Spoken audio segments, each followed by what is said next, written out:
Jika semua tanda-tanda ini sudah bermunculan, sadarlah kita bahwa Al-Mahdi sudah muncul. Tapi sekarang ada makna baru, Pak. Sudah mulai turun pula salju sekarang di tanah Arab. Jadi boleh jadi memang saat Al-Mahdi nanti dibaiat, memang saat itu juga bersalju pula.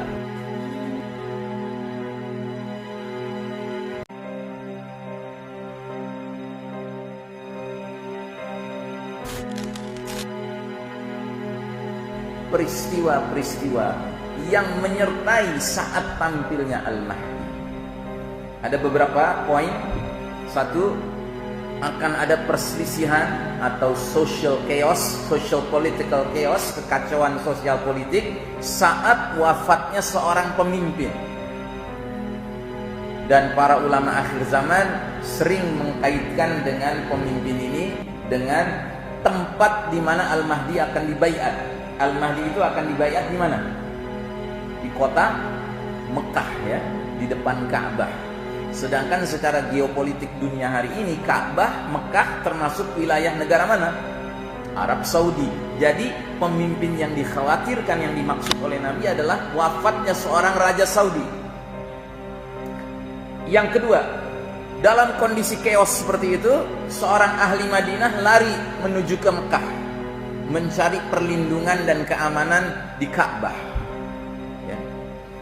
Lalu yang ketiga, laki-laki ini didatangi oleh sejumlah orang yang kata Nabi jumlahnya semisal pasukan perang Badar, kira-kira 313 orang. Dan orang-orang ini semua sepakat, inilah laki-laki yang harus kita baiat menjadi pemimpin umat di akhir zaman. Sehingga mereka mendatangi laki-laki ini di antara Hajar Aswad dan Maqam Ibrahim di depan pintu Multazam. Mereka meminta laki-laki ini mengulurkan tangannya agar dibaiat menjadi pemimpin umat di akhir zaman. Tetapi laki-laki ini dengan keras menolak. Mengapa? Ada beberapa analisa. Satu, karena laki-laki ini benar-benar orang beriman, dan ciri orang yang benar imannya tidak punya ambisi kepemimpinan, sehingga dia menolak. Ya, nggak seperti orang zaman sekarang, Pak. Nggak layak jadi pemimpin juga wajahnya muncul di semua tiang listrik. Nah, Al-Mahdi adalah orang beriman yang sebenarnya. Walaupun sudah ada sejumlah orang yang memaksa dia menjadi pemimpin, dia menolak.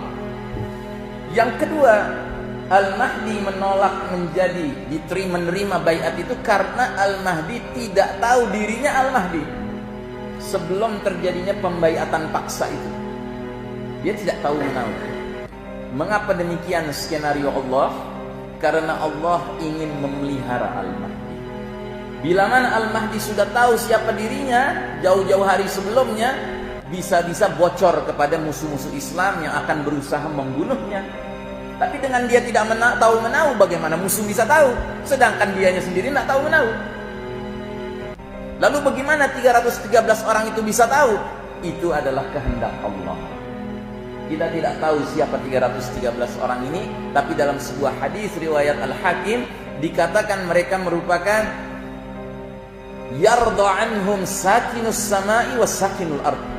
Penghuni langit dan penghuni bumi senang kepada 313 orang ini. Entah siapa mereka. Nah, jadi laki-laki ini tidak siap. Dia menolak, ya. Tetapi mereka juga tidak kalah galaknya. Sampai mereka 313 orang ini mengeluarkan ancaman, jika engkau tidak menerima baiat ini, kami pukul tengkukmu. Maksudnya kami bunuh kamu. Akhirnya yubayi'unahu wa huwa karihun. Mereka membaiatnya padahal laki-laki ini tidak menyukainya. Nah, setelah dibaiat, malam harinya Allah Ta'ala melakukan sesuatu kepada laki-laki ini.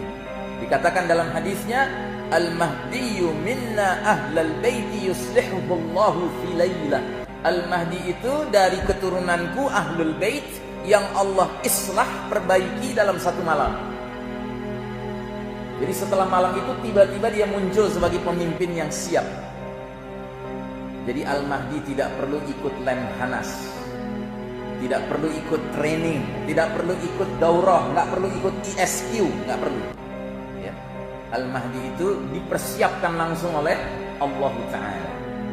Nah setelah itu dari arah utara, dari Syam itu wilayah yang sekarang terdiri dari Suriah, Palestina, Jordan dan Lebanon. Ada pasukan dikirim untuk memerangi orang-orang yang berbaiat kepada Al-Mahdi dan Al-Mahdinya. Tetapi takdir Allah, ketika pasukan ini melewati suatu tempat antara Mekah dan Madinah, Al-Baida, gurun pasir antara Mekah dan Madinah, dalam hadis yang lain disebutkan mencakup wilayah Zulhulaifah, tempat di mana orang miqat, ya, memakai ihram. Pasukan ini begitu sampai di tempat itu terbenam ke dalam bumi, tenggelam ke dalam bumi. Dan peristiwa dahsyat ini akan tersiar ke seluruh dunia, sehingga umat Islam yang tadinya tidak tahu menahu, bahkan yang tadinya ragu apa benar ini Al-Mahdi, menjadi yakin ini adalah Al-Mahdi. Kemudian terjadilah gelombang kedua, gelombang ketiga, gelombang keempat pembaiatan Al-Mahdi. Berdatangan kaum muslimin dari berbagai penjuru dunia, terutama kata Nabi dari Syam dan Irak berdatangan mereka. Nah kemudian muncullah seorang laki-laki keturunan Quraisy, ya, yang mana paman-paman dari jalur ibunya suku Kalb. Maka pemimpin Quraisy ini membawa pasukan untuk memerangi Al-Mahdi dan orang-orang yang bersama Al-Mahdi.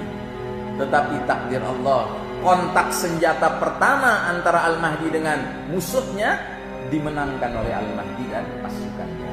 Kata Nabi SAW, rugilah orang yang tidak kedapatan bagian ghanimah, harta rampasan perang suku Kalb. Jadi suku Kalb ini kaya raya, mendukung si penguasa turunan Quraisy ini, tetapi mereka kalah sehingga pasukan Al-Mahdi mendapat ghanimah yang besar-besaran jumlahnya.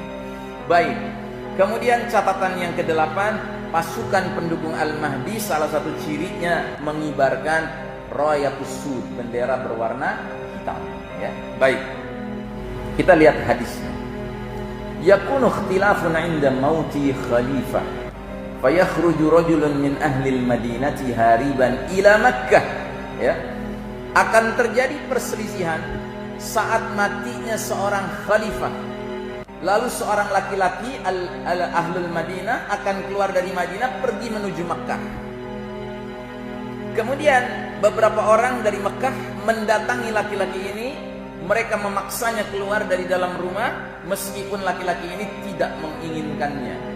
Orang-orang itu kemudian membaiatnya di suatu tempat antara Hajar Aswad dan Maqam Ibrahim. Jadi di sini, ya, di depan pintu Multazam antara Hajar Aswad dan Maqam Ibrahim.